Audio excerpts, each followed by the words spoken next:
Hey there, I'm Mark from Spectrum Pulse, and today we have from TORRES, What an Enormous Room.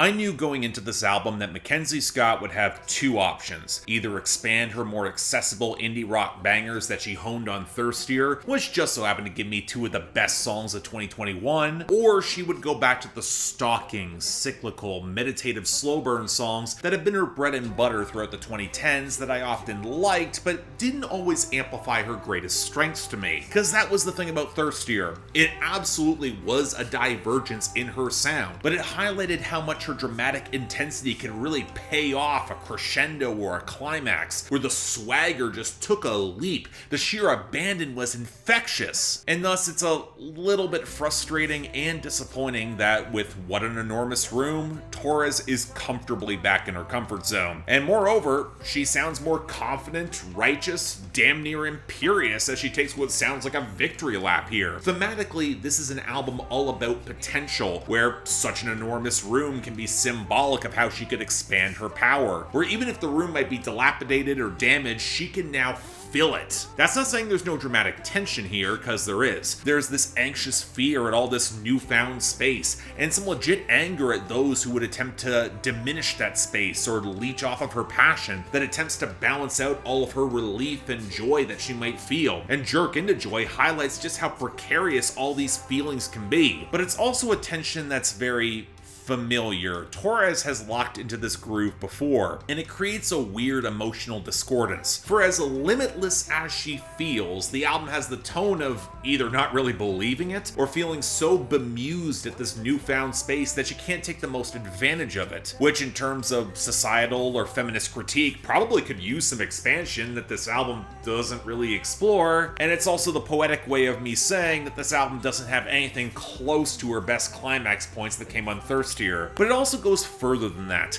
The synths and keyboards striking increasingly discordant melodies against the warbling guitars. It kind of evokes the late 90s in a way that I really wish was more flattering. The bass lines never allowed to build much muscle, the drums and the drum machines feeling stiffer and more hemmed in, a number of compositions feeling weirdly abbreviated and fragmented, where they feel like pieces of ideas that were never taking advantage of the space, especially on the first half. And it's just this weird contrast in execution with the themes, especially with songs on the last album serving as proof that she can convert all that potential into kinetic energy. And it's odd because all this feels so intentional in order to juxtapose this specific sound with these ideas, where I'm almost positive that the odd discomfort's part of the point, which means I'm more perplexed than annoyed. And hey, you know what? For fans of the older sound, I'm sure you're gonna like this a lot. It's gonna work just fine. But as someone who saw the heights of potential that she did reach on Thirstier, and then to hear all this, where the content is all about that potential expanse, and the music's not really getting there, I just don't like this as much as I really wanted to. Probably will be best for the diehard fans.